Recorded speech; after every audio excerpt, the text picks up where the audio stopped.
Good morning students. 11th நம்ம 5th சாப்டர்ல monopoly அப்படின்றதோட விட்டோம். முற்றுரிமை அப்படின்றது அதுக்கு முந்தின நிறைவுரை போட்டி வரைக்கும் பார்த்துட்டோம். மோனோபோலி அப்படின்னா என்னன்னா முற்றுரிமை. முற்றுரிமைன்ற வார்த்தை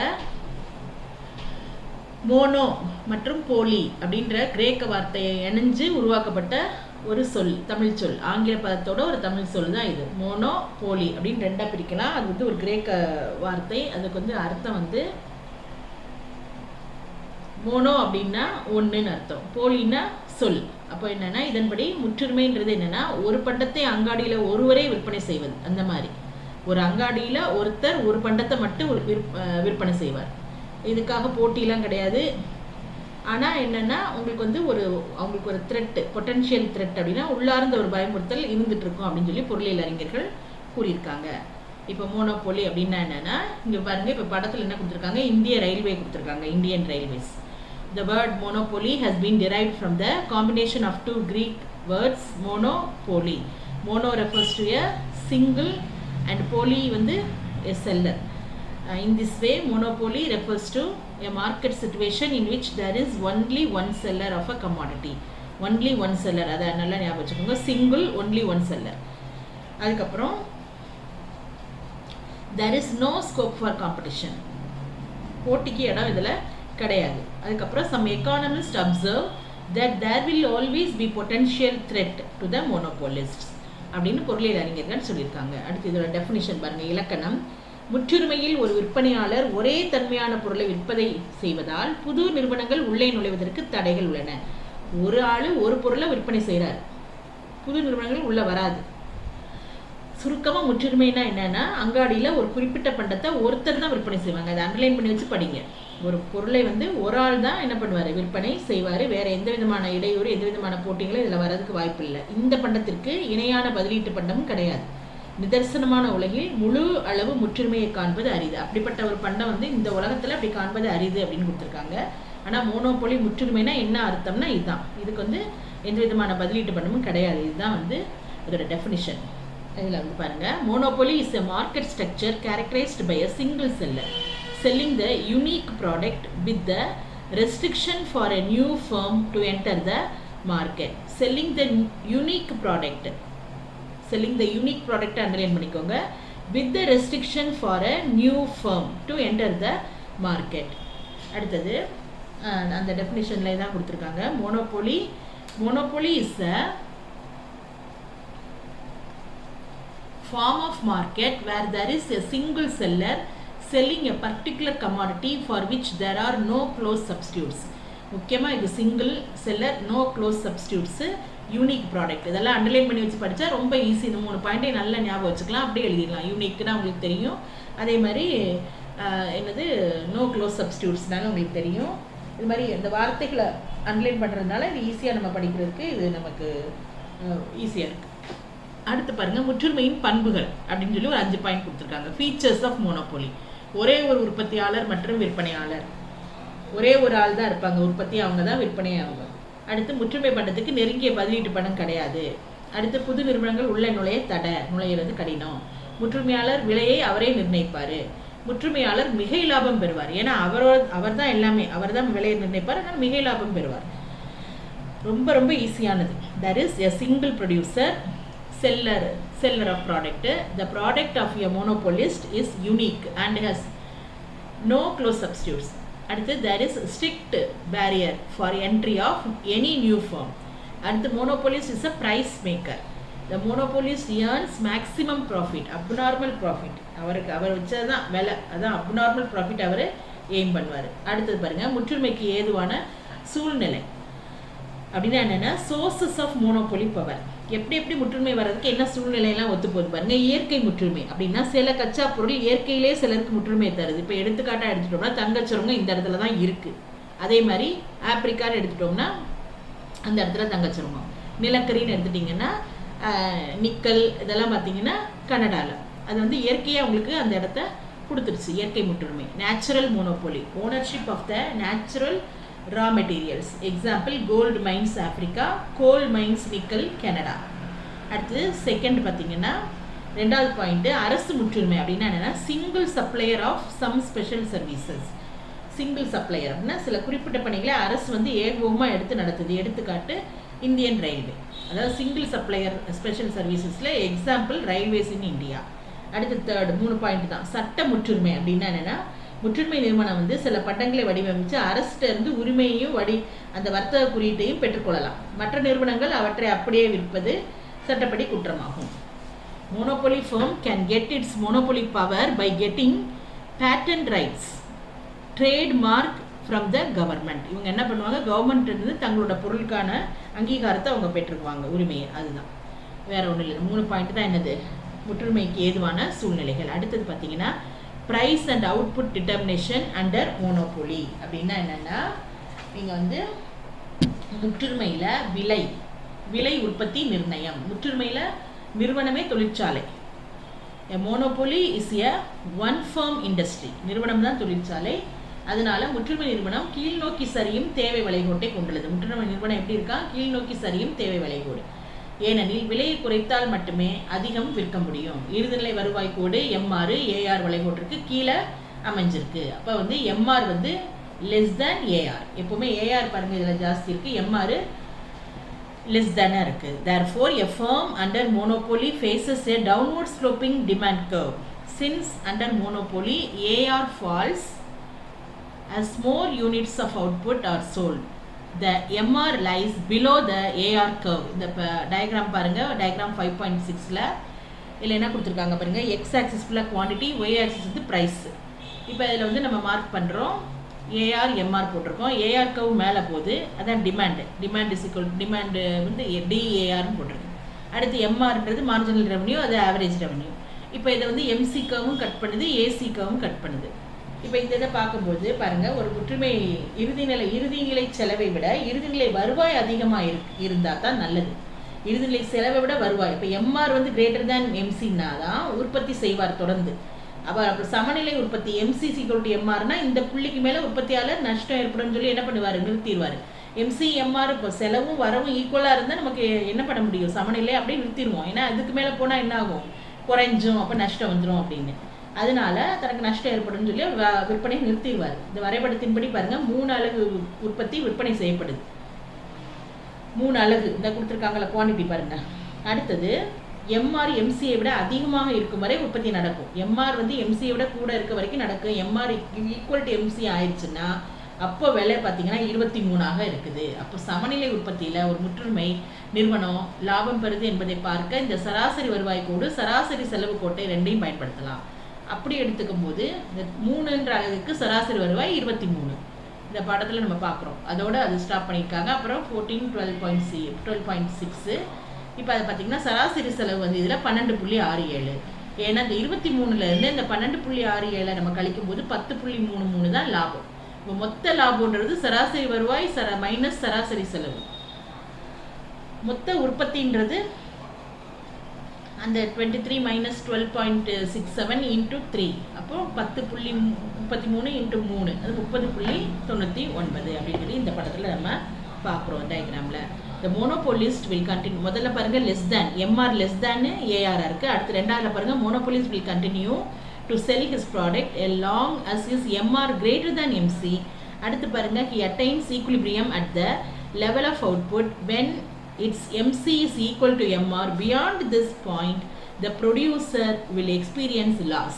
இதுக்கு மேலே போனால் அவர் என்ன ஆவார், loss, and hence will stop selling. அதோட நிப்பாட்டிடுவார்.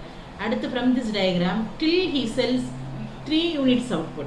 இப்போ MR is equal to MC. அப்போ the monopoly firm will be in equilibrium at level of output where MR is equal to MC. அப்போ the price வந்து 23.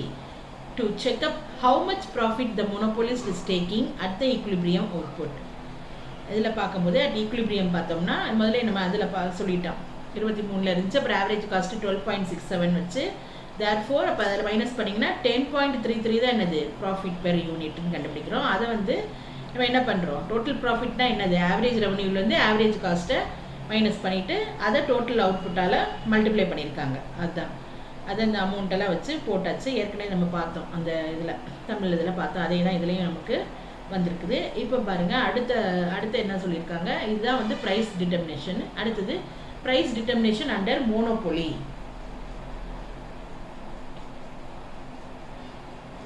A discriminating monopoly is a single entity that charges different prices for different consumers. Higher price will be charged for price inelastic consumers and vice versa. அடுத்து என்ன சொல்றாங்க பாருங்க, முற்றுமையில் விலை பேதம் எப்படி வந்து பிரைஸ் டிஸ்கிரிமினேஷன் வருதுன்றதை காட்டுறாங்க. அதாவது விலை பேதம்னா என்னன்னா, ஒரு பொருளுக்கு பல்வேறு வாடிக்கையாளரிடம் பல்வேறு விலையை பெறுறது. ஏன்னா இப்போ ஒரு ஆள் தான், அவர் தான் உற்பத்தியாளர், அவர் தான் விற்பனையாளர். அப்படி இருக்கும் பொழுது ஒரு பொருளுக்கு பல்வேறு வாடிக்கையாளரிடம் பல்வேறு விலையை பெறுறது. இந்த விலையை பற்றி கண்டுகொள்ளாத நுகர்வோரிடம் அதிக விலை வசூலிக்கப்படும். விலையை பற்றி கவனமாக இருக்கும் நுகர்வோருக்கு குறைந்த விலை நிர்ணயிக்கப்படும். இப்போ நம்மளே பார்த்தீங்கன்னா சில பேர் வந்து கடைக்கு போனால் ஒரு பொருளை வாங்குவோம், என்ன விலைன்னு கேட்போம், சொன்னவனே அப்படியா அப்படின்னு கொடுத்துட்டு வாங்கிட்டு வந்துடுவோம். இது என்ன ஏது ஒன்றும் விசாரிக்க மாட்டோம். அப்படி ஒரு ரகம். இன்னொரு ரகம் இருப்பாங்க, அவங்க என்ன பண்ணுவாங்க, ஒரு பொருளை வாங்கிட்டு இது ஏன் இப்படி இருக்குது, இது ஏன் இவ்வளோ கூட, இது இவ்வளோ தர மாட்டிங்களா, அப்படி தர மாட்டிங்களா, இப்படிலாம் ரொம்ப அதை வந்து அதில் டீப்பாக பார்த்துட்டே போவாங்க. அப்படிப்பட்டவங்ககிட்ட தான் அவன் என்ன பண்ணுவான், அந்த மாதிரி நுகர்வோர்கிட்ட குறைவான விலைக்கு கொடுக்கறதுக்கு வாய்ப்பு இருக்குது. நாம் இந்த மாதிரி எதையுமே கண்டுக்காமல் வாங்கிட்டு வரவங்ககிட்ட அதிகமாக தான் போடுவாங்க. அதை தான் அவங்க சொல்கிறாங்க. இப்போ பாருங்கள், டைப்ஸ் ஆஃப் ப்ரைஸ் டிஸ்கிரிமினேஷன். அப்போ விலை பேதத்தின் வகைகள் பார்க்க போகிறோம். முற்றுமையில் விலை பேதம் முதல்ல பார்த்தோம். இப்போ பேதம் காட்டுதலின் வகைகள் அதை வந்து 3ஆக பிரிச்சிருக்காங்க. தனிநபர் பேதம், இடபேதம், பயன் அடிப்படையில் பேதம். தனிநபர் பேதம்னா personal, different prices are charged for different individuals. Example எடுத்துட்டோம்னா, railway give tickets at concessional rate to the senior citizens for the same journey. இப்போ என்னன்னா, விலை பேதத்தில் தனிநபர் பேதம் பாருங்கள், பலவிதமான விலைகளை பல்வேறு நபர்களும் பெறுறது. உதாரணம், ரயில் பயணத்தில் மூத்த குடிமக்களுக்கு என்ன பண்ணுவாங்க, 60 வயசுக்கு மேலே சீனியர் சிட்டிசன் அப்படின்னு சொல்லி அவங்கக்கிட்ட கட்டணத்தில் சலுகை அவங்களுக்கு கொடுத்துருவாங்க. அதுதான். அடுத்து பாருங்கள், இடபேதம். இடபேதம்னா geographical, different prices are charged at different places for the same product. பல்வேறு விதமான விலை அவங்க என்ன செய்கிறாங்க, ஒரே பொருளுக்கு பல்வேறு இடங்களில் பல்வேறு விலை. உதாரணம் பார்த்தீங்கன்னா, ஒரு புத்தகம் இந்தியாவுக்குள்ள ஒரு விலையும் அதே புத்தகம் வெளிநாடுகளில் வேறு விலையும் பெறுறது.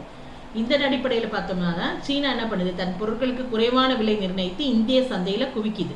அப்போ இந்திய தொழில்களான கடிகாரம், பொம்மை தொழில்கள் இதனால முடக்கப்பட்டுள்ளது. இப்போ நம்ம வாட்சுன்னு எடுத்துட்டோம்னா, அந்த காலத்தில் பார்த்தீங்கன்னா வாட்ச் வாங்குறதுனா ஒரு பெரிய இதாக இருக்கும். இப்போ அப்படி கிடையாது. என்ன வாட்ச் எந்த ரேட்னாலும் என்ன பண்ணுறாங்க, குவிஞ்சு கிடக்குது.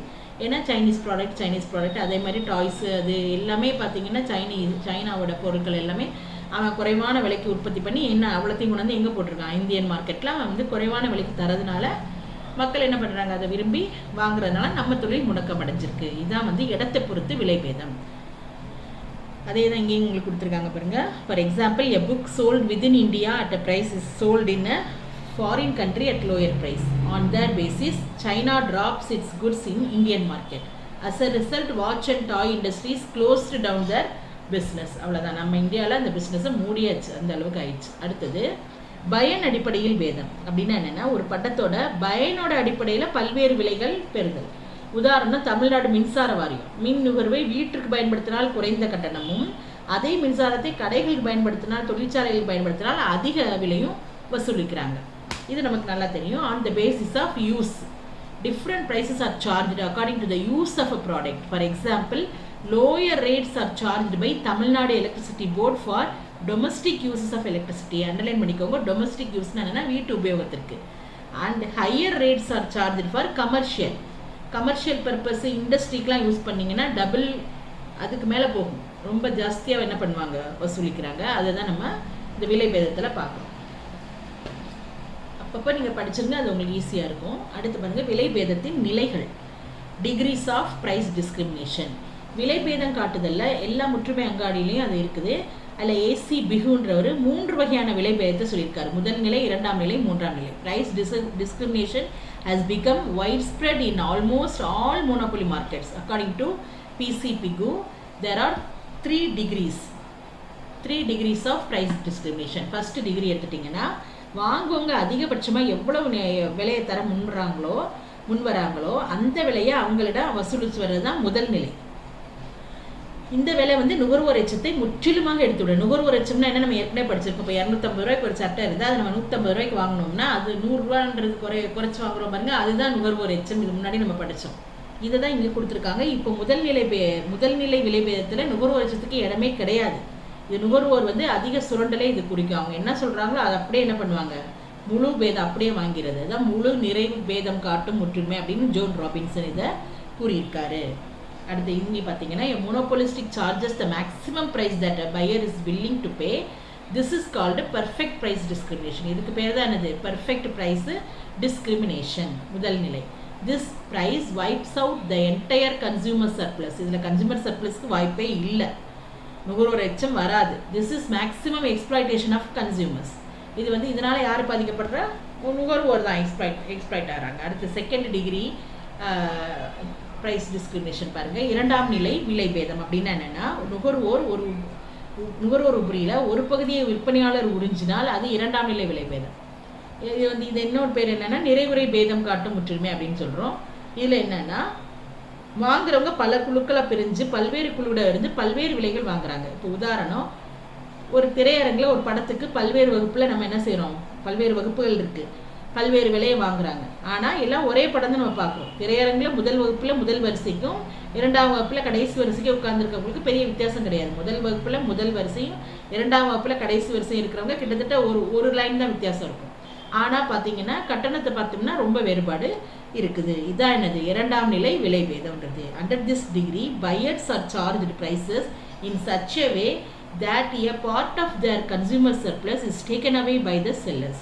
This is called as imperfect price discrimination. முதல்ல சொன்னது perfect, இது imperfect. இது சொன்னது ஜோன் ராபின்சன் தான். imperfect discriminating monopoly அப்படின்றாரு. இதில் பார்த்தீங்கன்னா different groups and a different price is charged for each group. அப்போ எக்ஸாம்பிள் எடுத்துட்டோம்னா, சினிமா தியேட்டரில் prices are charged for same film, ஆனால் from viewers of different classes. In a theater, the difference between the first row of first class and the last row of second class is similar as compared to the differences in charges. அடுத்தது third degree இரண்டாம் நிலை விலை பேதம் இதுதான். அடுத்து மூணாவது பார்த்தீங்கன்னா, முற்றுமையாளர் அங்காடியை துணை அங்காடிகளாக பிரித்து ஒவ்வொன்றிலும் ஒவ்வொரு விதமான விலையை பெறுறாங்க. இதில் குழுக்கள், வயது, இனம், இடத்தை பொறுத்து இது பிரிக்கப்படுது. உதாரணம் எடுத்துட்டோம்னா, ரயிலில் வந்து பயண கட்டணம் முதியவர்களிடம் குறைவாக பெறப்படுகிறது. அதே மாதிரி பொருட்காட்சி, கண்காட்சிக்கு போனோம்னா மாணவர்களுக்கு கட்டணத்தில் தள்ளுபடி வழங்கப்படுகிறது. இதான் வந்து என்னது, மூன்றாம் நிலை விலை பேதம் அப்படின்றது. Third degree price discrimination. The monopolist splits the entire market into few sub-market and charges different price in each sub-market. The groups are divided on the basis of age, sex and location வச்சு பிரிக்கிறாங்க. For example, railway charge lower fare வந்து யார்கிட்ட வாங்குறாங்க, senior citizen, வயோதிபர்கள்கிட்ட. அப்புறம் ஸ்டூடெண்ட்ஸ்க்கு என்ன கிடைக்குது பாருங்கள், டிஸ்கவுண்ட்ஸு இன் எங்கெங்கெல்லாம் பாருங்கள், மியூசியம்ஸு அண்டு எக்ஸிபிஷன்ஸ். இதுக்கெல்லாம் போனோம்னா, மாணவர்கள் கூப்பிட்டு போனோம்னா அதுக்கு அவங்க என்ன பண்ணுறாங்க, கட்டண சலுகை நமக்கு தராங்க. இதுதான் மூன்றாம் நிலை விலை பேதம். கொஸ்டின் இருக்குது, இதை கொஞ்சம் நல்லா படிச்சுக்கோங்க, ரொம்ப ஈஸியானது. அடுத்து பாருங்கள், டம்பிங் அப்படின்னு என்னென்னா குவித்தல். குவித்தல்னா என்னென்னா, ஒரு முற்றுமையாளர் தனது உற்பத்தி பண்டத்திற்கு உள்ளூர் அங்காடியில் அதிக விலையும் வெளியூர் அங்காடியில் குறைந்த விலையும் நிர்ணயிப்பது. முற்றுமையாளர் என்ன பண்ணுறாரு, அதிகமாக உற்பத்தி பண்ணிட்டு இந்த சொந்த இடத்துல வந்து குறைச்சி, அந்த விலை வந்து என்ன பண்ணுறாரு, தன்னோட உள்ளூர் அங்காடியில் அதிக விலை வச்சுட்டு வெளியூர் அங்காடியில் விலையை குறைச்சிட்றாரு. இதனால ஒரு நாடு, எக்ஸாம்பிள் சீனா எடுத்துக்கலாம், தன்னுடைய உற்பத்தியை அடுத்த நாடுகளுக்கு, இந்தியாவுக்கு விரிவுபடுத்துது.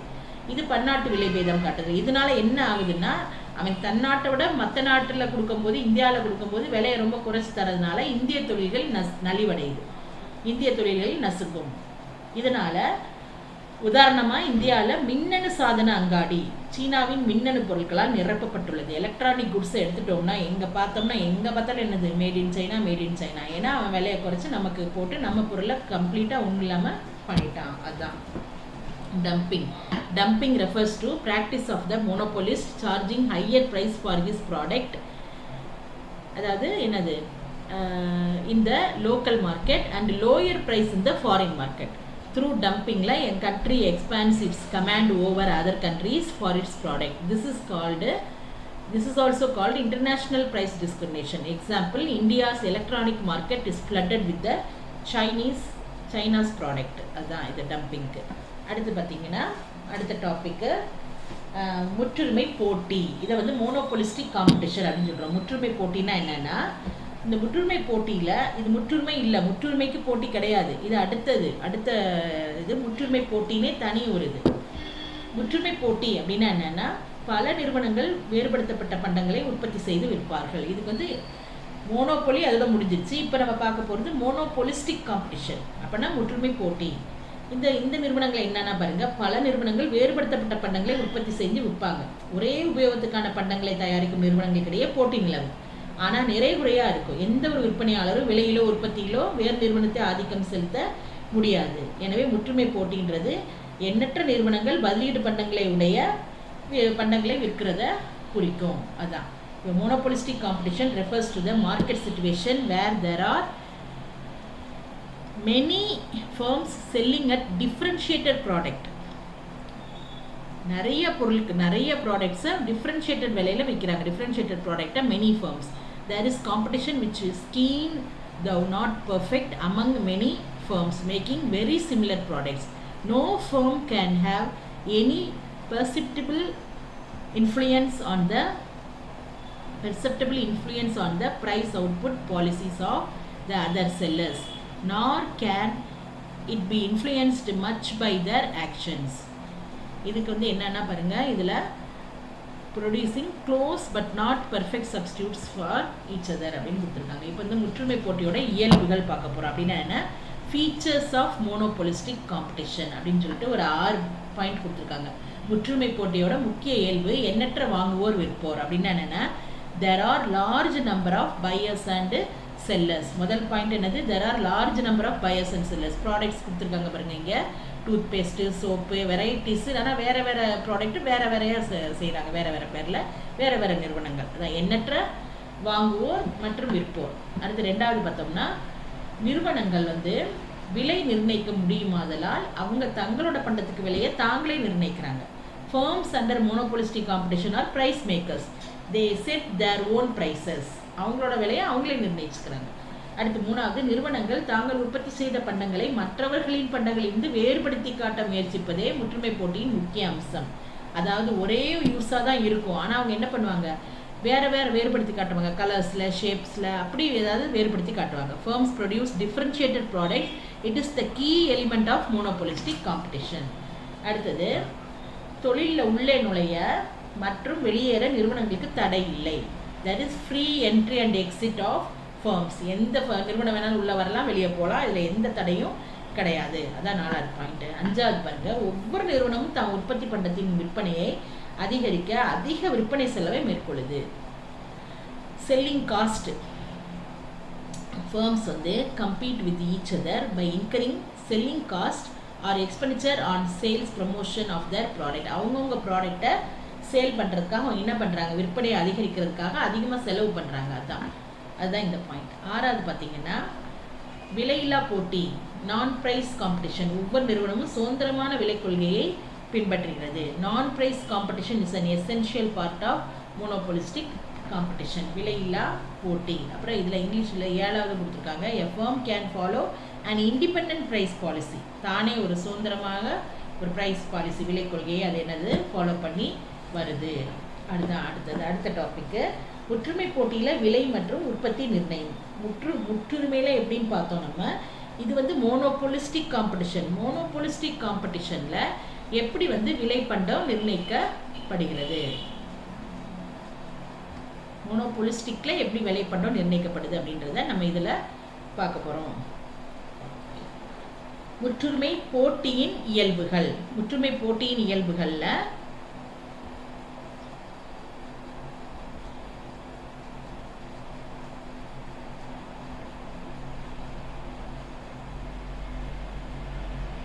முற்றுரிமை போட்டியின் இயல்புகள். முற்றுரிமை போட்டி இல்லை, இது வந்து முற்றுரிமை போட்டியின் விலை மற்றும் உற்பத்தி நிர்ணயம். முற்றுரிமை போட்டியில் விலை மற்றும் உற்பத்தி நிர்ணயம் வந்து அதை பார்க்கும்போது, முற்றுரிமை போட்டியில் அங்காடியில் விற்பனையாளர்கள் லாபத்தை உச்சப்படுத்துவதற்காக எம்ஆர் வளைகோடு எம்சி வளைகோட்டின் மேல் இருக்கும் வரை உற்பத்தியை அதிகப்படுத்துவர். எம்ஆர் வளைகோடு வந்து எம்சி வளைகோட்டின் மேல் இருக்கும் வரை உற்பத்தியை அதிகப்படுத்துவர். இந்நிலை தொடர்ந்து MC = MR வரை விற்பனை தொடரும் அப்படின்னு சொல்லி கொடுத்துருக்காங்க. எம்சி வந்து எம்ஆரா வர வரைக்கும் என்ன செய்யுமா, அந்த விற்பனை வந்து தொடரும் அப்படின்னு இருக்கு. இப்போ இதில் நம்ம பார்க்கும்போது இயல்புகள் பார்த்தோம். இயல்புகளுக்கு அடுத்தது என்ன பார்க்க போகிறோம்னா, இயல்புகளுக்கு அடுத்தது அந்த அதாவது இந்த முற்றுமை போட்டியில் வந்து விலையும் உற்பத்தியும் நிர்ணயம் பண்ணுறது. முற்றுமை போட்டியில் அங்காடியில் விற்பனையாளர்கள் லாபத்தை உச்சப்படுத்துவதற்காக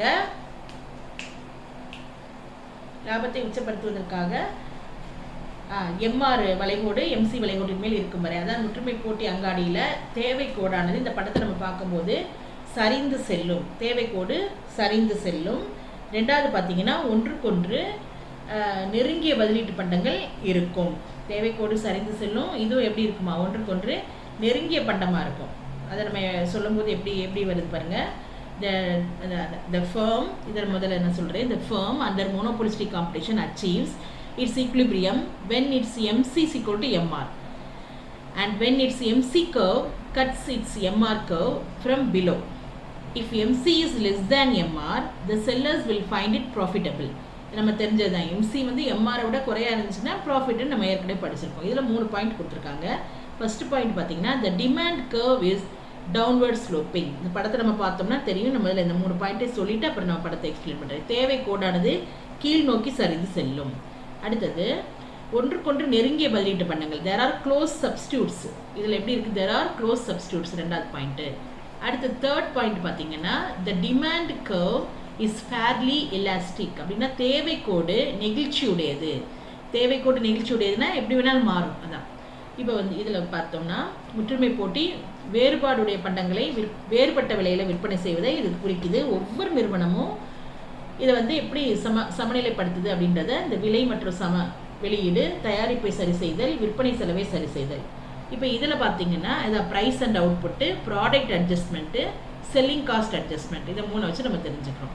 அதாவது under monopolistic competition different firms produce different varieties of the product and sell them at different prices. என்ன பண்ணுது பாருங்க, எல்லாமே டிஃப்ரெண்ட் firms என்னது, வேற நிறுவனங்கள், வேற வெரைட்டிஸ், அப்படின்னா வேற டைப்ஸ், அதுக்கப்புறம் வேற டிஃப்ரெண்ட் ப்ரைஸஸ் ஆல்சோ. இப்போ each firm under monopolistic competition seeks to achieve equilibrium as regards.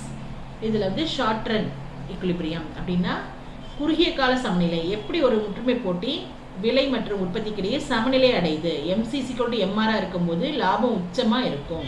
இந்த படத்தில் காட்டியிருக்காங்க பாருங்க 5.7ல். How does a monopolistically a competitive firm achieve price output level equilibrium? The profit maximization is achieved எப்போ MCC கொண்டு எம்ஆராக இருக்கும்போது தான். இந்த இதில் பார்த்தோம்னா கீழே எக்ஸ் ஆக்சிஸ் எண்ணிக்கை, ஒய் ஆக்சிஸில் ஏஆர்ஏசி எம்ஆர்ஏசி, ஏஆர்ஏசி எம்ஆர்எம்சி கொடுத்துருக்காங்க. இப்போ இந்த படத்தை பார்த்தீங்கன்னா ஏஆர் எம்ஆர் கர்வ் போட்டிருக்காங்க. எம்ஆர் கோடு வளைகோடு கீழே வரைக்கும் வந்திருக்கு. ஏஆர் கூட அதுக்கு மேலே டி வர்சஸ் ஏஆர்னு போட்டுருக்கல அது. இப்போ இதில் எம்சி எஸ்எம்சின்றது ஷார்ட் ரன் மார்ஜினல் காஸ்ட், அதான் எஸ்எம்சி. எஸ்சிஎஸ்சின்னு என்னென்னா short run average cost.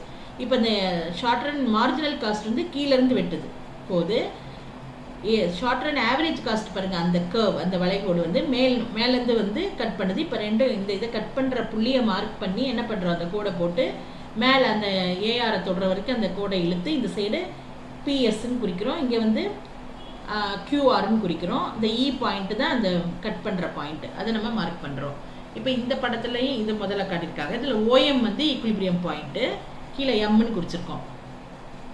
ஓபின்றது equilibrium price, இந்த சைடு வருது பாருங்கள், ஓபின்றது ஈக்குலிபிரியம் ப்ரைஸு. இந்த பிஎஸ் ஆர்கியூட்டில் அதான் லாபம். இப்போ இந்த total revenue is OMQP and the total cost வந்து ஓஎம்ஆர்எஸ். அப்போ ஓஎம்கியூபிலேருந்து ஓஎம்ஆர்எஸை கழிச்சோம்னா கிடைக்கிறது இந்த பிக்யூஆர்எஸ்ன்றது. இந்த ஓஎம்பிக்யூ ஃபுல்லாக பார்க்குறது, இந்த ஓஎம்ஆர்எஸ்ன்றது இந்த பாதி, பாதி இல்லை அதுதான் அந்த வருவாயிலேருந்து செலவை கழிக்கும் போது இப்போ இதில் கிடைக்க இந்த பியூக்யூஆர்எஸ் தான் பாருங்கள் சூப்பர் நார்மல் ப்ராஃபிட். அதான் இந்த short Ranil super normal profit அவங்களுக்கு கிடைக்குது. அதுதான் இந்த படத்தில் நம்ம பார்க்குறோம். இந்த இடத்துல லாபம் போட்டிருக்காங்கல்ல, அதுதான். But under differing revenue and cost conditions, the monopolistically competitive firms may incur loss.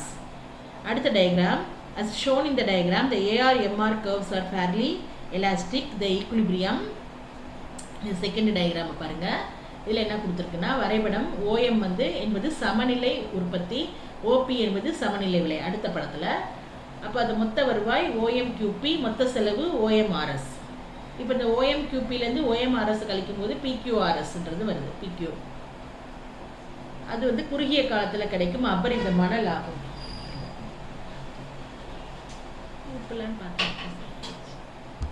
But under differing revenue, the cost condition, the monopolistically competitive firms may incur loss. இது லாஸ் அடைஞ்சது இதில் காட்டியிருக்காங்க. ஒரு படத்துலேயே அடுத்த படத்தில் இந்த லாஸை பார்க்குறோம். ஃபர்ஸ்ட் இதில் லாபம் பார்க்குறோம், மிகை லாபம். அடுத்ததில் செகண்டில் வந்து ஏகான் வரைபடத்தில் ஏஆர் மற்றும் எம்ஆர் கோடுகள் அதிக நெகிழ்ச்சியுடன் காணப்படுகிறது. என்ன சொல்லியிருக்காங்க பாருங்க. இதில் வந்து ஏஆர் எம்ஆர் கோடுகள் அதிக நெகிழ்ச்சியுடன் அப்படின்னா என்னென்னா எம்ஆர் ஏஆர் கர்வ்ஸ் வந்து ஆமாம் அதிக நெகிழ்ச்சியுடன் காணப்படுது. இ என்ற புள்ளியில் சமநிலை, அங்கு எம்சி = எம்ஆர் கோட்டை மேலிருந்து கீழிருந்து மேலாக வெட்டுகிறது. அப்போ சமநிலை உற்பத்தி ஓஎம் ஆகவும், அதே தான் முதல்ல சொன்னதே தான், இது ஓஎம் ஆகவும், சமநிலை விலைன்றது ஓபி ஆகவும் உள்ளது. அப்போ இந்த நிறுவனத்தின் மொத்த வருவாய் ஓஎம்கியூபி, மொத்த செலவு ஓஎம்எல்கே. அப்போ ஓஎம்கியூபிலேருந்து ஓஎம்எல்கே கழிச்சோம்னா மொத்த நஷ்டம் வந்து பிக்யூஎல்கே. அதாவது நம்ம நஷ்டன்றதை அவங்க குறிப்பிட்டிருக்காங்க. அந்த இதில் பார்க்கோம்னா லாஸ்ன்றது நமக்கு தெரியும். அடுத்தது நிறுவனம் மற்றும் குழுக்களின் நீண்டகால சமநிலை, முழு சமநிலை நிலை. Long run equilibrium of the firm and the group equilibrium. Short run இவ்வளோ நேரம் பார்த்தோம். ஃபர்மில் அண்டர் மோனோபோலிஸ்டிக் காம்படிஷன் மேயான் சூப்பர் நார்மல் ப்ராஃபிட் ஷார்ட் ரனில் பார்த்தாச்சு. ஆர் இன்கர் லாஸ், ஒன்று சூப்பர் நார்மல் ப்ராஃபிட்டாக இருக்கும், இல்லைனா லாஸாக இருக்கும். பட் இந்த லாங் ரன் எடுத்துட்டிங்கன்னா the entry of the new firms in the industry will wipe out the supernormal profit earned by the existing firms.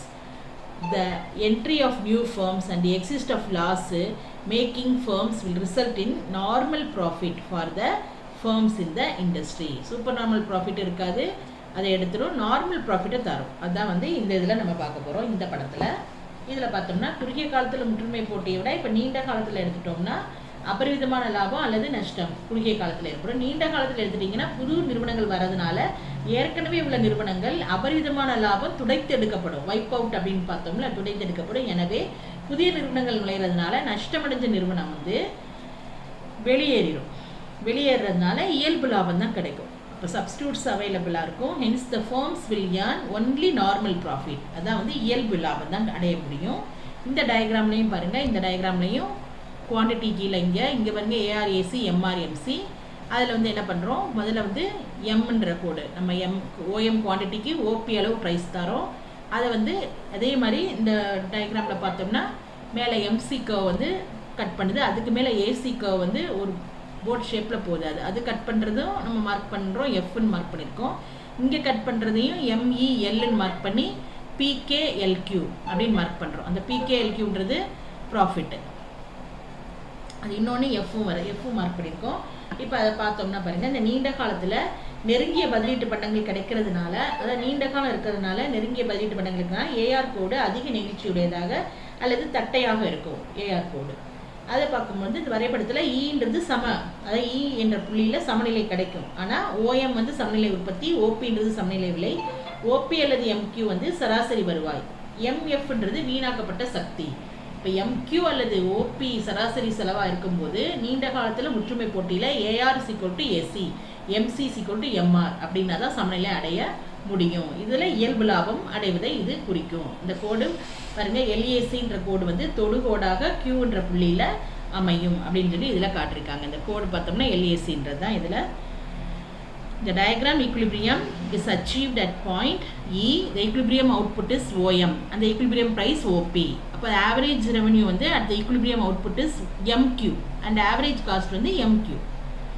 This is in the long run under monopolistic. முற்றுரிமை போட்டியில் தான் இப்படி நம்ம பார்க்க முடியாது. AR =AC, MC =MR அப்படி பார்க்கும்போது பாருங்கள், AR is tangent to the long run average cost curve at point Q.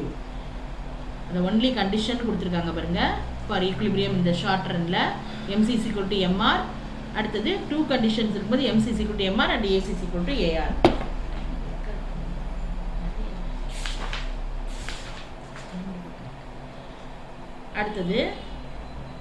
அடுத்து பார்த்தோம்னா அடுத்த டாபிக் என்னன்னா முற்றுரிமை போட்டியில் வீண் செலவு. முற்றுரிமை போட்டியில் 5 வகையான வீண் செலவுகள் இங்கே சொல்லப்பட்டிருக்கு. வீண் செலவு எடுத்துட்டோம்னா ஃபர்ஸ்ட் வீணாக்கப்பட்ட சக்தி. அப்படின்னா வீணாக்கப்பட்ட சக்தினா என்ன பாருங்க, உத்தம அளவு உற்பத்திக்கும் உண்மை அளவு உற்பத்திக்கும் உள்ள வேறுபாடு. உத்தம அளவுன்னு ஒன்று இருக்கு, உண்மை அளவு, ரெண்டுக்குள்ள வேறுபாடு தான் வீணாக்கப்பட்ட சக்தி. இப்போ இது நீண்ட காலத்தில் நிறுவனங்கள் குறைஞ்சளவு சராசரி செலவு இருந்தாலும் உத்தம அளவு உற்பத்தியை வேண்டுமென்றே குறைந்தளவு உற்பத்தி செய்யுது. இந்த செயல் பற்றாக்குறையை ஏற்படுத்தி விலையை உயர்த்தும். அதிகமாக உற்பத்தி செய்கிற இடத்துல வேணும்னே குறைச்சி செய்யும்போது இதில் என்ன ஆகுது, ஒரு செயல் பற்றாக்குறையை ஏற்படுத்தி இதன் மூலமாக என்னது, விலையை உயர்த்துது. முற்றுரிமை போட்டியில் இந்த அளவு சக்தி வீணாக்கப்படுவதாக இந்த இதில் 5.9 நம்ம பார்த்தோம் ஏற்கனவே. அந்த வீணாக்கப்பட்ட சக்தி தான் இந்த OFன்றது. இதான் இங்கே முதல் பாயிண்ட்ல ஐடில் கெப்பாசிட்டி அப்படின்னு கொடுத்துருக்காங்க. இந்த idle கெப்பாசிட்டினா unutilized capacity is the difference between the optimum output and that can be produced and the actual output produced by the firm. In the long run, a monopolistic firm produces deliberately output which is less than the optimum output. அது ideal கெப்பாசிட்டினா வீணாக்கப்பட்ட சக்தி. அது அந்த முதல் point நீங்கள் எழுதினா போதும். unutilized capacity is the difference between the optimum output that can be produced and the actual output produced by the firm. இவ்வளோ எழுதினா போதும். ரெண்டாவது பார்த்தீங்கன்னா வேலையின்மை. முற்றுரிமையாளர் போட்டியில் நிறுவனங்கள் உத்தம அளவை விட குறைவாக உற்பத்தி செய்கிறதுனால வளங்களை அவங்க முழுசும் ஃபுல்லாக பயன்படுத்தலை. இதனால என்ன ஏற்படுது, அன்எம்ப்ளாய்மெண்ட் ப்ராப்ளம் உண்டாகுது. ஆனால் உற்பத்தி திறன் முழுமையாக பயன்படுத்தப்படலை, மனிதர்களுக்கு வேலையின்மை ஏற்படுது. அதுதான் under monopolistic competition firms produce less than the optimum output. அதாவது உத்தம வளங்களுக்கு போகாமல் குறைவாக உற்பத்தி பண்ணுறாங்க. அதனால வளங்கள் வீணடிக்கப்படுது, மனிதர்களுடைய பார்ட்டிசிபேஷன் அங்கே இல்லை. அதனால என்ன நேருது பாருங்கள். அதனால் as a result the productive capacity is not used to the fullest extent. This will lead to unemployment of human resources also. அடுத்தது தேர்ட் எடுத்துட்டோம்னா அட்வர்டைஸ்மெண்ட். இதுவும் வீண் செலவில் கொடுத்துருக்காங்க. அது என்னென்னா முற்றுரிமை போட்டியின் காரணத்தால் விளம்பரத்துக்கு அதிக பணம் செலவிடுறாங்க. வீண் விளம்பரத்தினால நுகர்வோருக்கு விலை அதிகரிக்கிறது. விளம்பரங்களில் உண்மையற்ற தகவல் மூலம் நுகர்வோர் ஏமாற்றப்படுறதும் இதில் நடக்குது. அப்படின்னா there is a lot of wastes in competitive advertisements under monopolistic competition. The wasteful and competitive advertisements lead to high cost to consumers. It is also claimed that advertisements cheat the consumers by giving false information about the product. இப்போ இதனால் விளம்பரங்கள்னால உண்மையற்ற தகவல் மூலம் நுகர்வோர் ஏமாற்றப்படுவது இங்கே நடக்குது. விளம்பரத்தினால முற்றுரிமை போட்டியில் அதிக பணம் செலவாகுது. வீண் விளம்பரங்கள்னால விலையும் நுகர்வோருக்கு கூடுது. நம்மளுக்கு வாங்குறவங்களுக்கு இல்லை நம்ம பேனை தான் அந்த ப்ராடக்டில் போடுவாங்க, நம்ம தான் அதுக்கு கொடுக்க வேண்டியிருக்கு. அடுத்து என்னென்னா உண்மையற்ற தகவலும் பரிமாறப்படுகிறது. அடுத்து 4வது பாயிண்ட் பார்த்தீங்கன்னா too many varieties of goods. அப்படின்னா பல்வேறு விதமான பண்டங்கள். முற்றுரிமை போட்டியில் ஒரே பயனுக்கு பல்வேறு விதமான பண்டங்களை பயன்படுத்துறது வீண் செலவு தான். என்னென்னா பண்டத்தோட அளவு, வடிவம், பாணி, வண்ணம் இதான் மாறுபடுது. ஆனால் எல்லாம் உபயோகப்படுத்துறது ஒரே உபயோகத்துக்கு தான். இப்போ அதில் பார்த்தீங்கன்னா மேலும் சில வகையில் அதிக அளவு பொருட்களை உற்பத்தி செய்தால் ஒவ்வொரு பண்டத்திற்கான செலவு குறைவாக இருக்கும். ஆனால் இங்கு பல வகையான பண்டங்கள் குறைந்த விலையில் உற்பத்தி செய்யப்படுகிறது. பல்வேறு விதமான பண்டங்கள். Too many varieties of goods. Introducing too many varieties of a good is another waste of monopolistic competition. The goods differ in size, shape, style and color. எல்லாமே மாறுபடுது. A reasonable number of varieties would be sufficient. The cost per unit can also be reduced if only a few varieties are produced in larger quantity instead of larger varieties with small quantity. அடுத்தது பார்த்தீங்கன்னா செயல்திறன் குறைந்த நிறுவனங்கள். செயல்திறன் குறைந்த நிறுவனங்கள் அப்படின்னா inefficient firms. முற்றுரிமை போட்டியில் சில செயல்திறன் குறைந்த நிறுவனங்கள் இறுதி செலவை விட அதிக அளவு வசூலிக்கிறாங்க. இத்தகைய நிறுவனங்கள் வெளியேற்றப்பட வேண்டும். ஆனால் நுகர்வோர் பெரும்பாலும் அவங்க என்ன பண்ணுறாங்க, உணர்ச்சி தூண்டுதல்னால இந்த மாதிரி நிறுவன பொருட்களை வாங்குறதுனால, இத்தகைய நிறுவன பொருட்களை வாங்குறதுனால திறமை குறைவான நிறுவனங்கள் வெளியேற முடியறதில்ல. அதை அவங்க நுகர்வோரை கவரும் வகையில் விளம்பரம் அப்படிலாம் செய்கிறாங்க. போதிய அளவு செலவு செய்வதில்லை. இதனால் திறமை குறைவான நிறுவனங்களை வெளியேற்ற முடியல. அதான் 2017ஆம் ஆண்டுக்கான நோபல் பரிசு பெற்ற ரிச்சர்ட் தேலார் அப்படின்றவர் குறிப்பிட்டதை போல நுகர்வோர் உணர்ச்சி வயப்பட்டவர்களே இருக்கிறார்களே அன்றி பகுத்தறிந்து செயல்படுவதில்லை. பகுத்தறிவான முடிவுகளை மேற்கொள்ள செய்வது மனமாகும். உணர்ச்சி வயப்பட்ட முடிவுகளை மேற்கொள்ள காரணமாக இருப்பது இதயமாகும் அப்படின்னு அவர் சொல்லியிருக்காரு. இன்எஃபிஷியன்ட் ஃபார்ம்ஸ் ஏன் வருதுன்னா, கன்சியூமர்ஸ் வந்து எதையும் ஆராய்ஞ்சு பகுத்தில் ஆராய்ஞ்சு செய்யாமல் படக்குன்னு வாங்குறாங்க. அவங்க வந்து மனசு என்ன தோணுதோ அது உடனே பண்ணுறாங்க. அதான் under monopolistic competition inefficient firms charge prices higher than their marginal cost. அப்போ such type of inefficient firms should be kept out of the industry, but the buyer's preference for such products, mostly due to emotions, enables the inefficient firms to continue to exist. இது கடைசியில் பாருங்கள், Richard டெய்லார்ன்றவர் Nobel prize வாங்கினவர் தான் சொல்லியிருக்காரு. Rational decisions are made by mind, emotional decisions are made by heart அப்படின்னு சொல்லியிருக்காரு. அடுத்த டாபிக்கு டியோபோலி அப்படின்னா என்னன்னா, இருவர் முற்றுரிமை. டியோபோலி அப்படின்னா என்ன, இரு விற்பனையாளர்களை கொண்டது. டியோபோலி is a special case of the theory of oligopoly in which there are only two sellers. இரு விற்பனையாளர்கள் தனித்து செயல்படுவதோடு அவங்களுக்கு எந்த விதமான ஒப்பந்தம் கிடையாது. இருவர் முற்றுரிமையில் இருவருமே விலை மற்றும் உற்பத்தியை மாற்றும் சுதந்திரம் அவங்க 2 பேருக்குமே உண்டு. ஒரு விற்பனையாளர் தன் நடவடிக்கையால் தன் எதிரி பாதிக்கப்படவில்லை என நினைத்துக் கொள்வார். அதன் அடிப்படையில் தன் விலையை நிர்ணயிப்பார். The duopoly is a special case of the theory of oligopoly in which there are only two sellers. Both the sellers are completely independent and no agreement exists between them. And even though they are independent, a change in the price and output of one will affect the other. அடுத்தது இருவர் முற்றுரிமையோட பண்புகள். Extra 10 நிமிஷம் போட மாட்டாங்க class.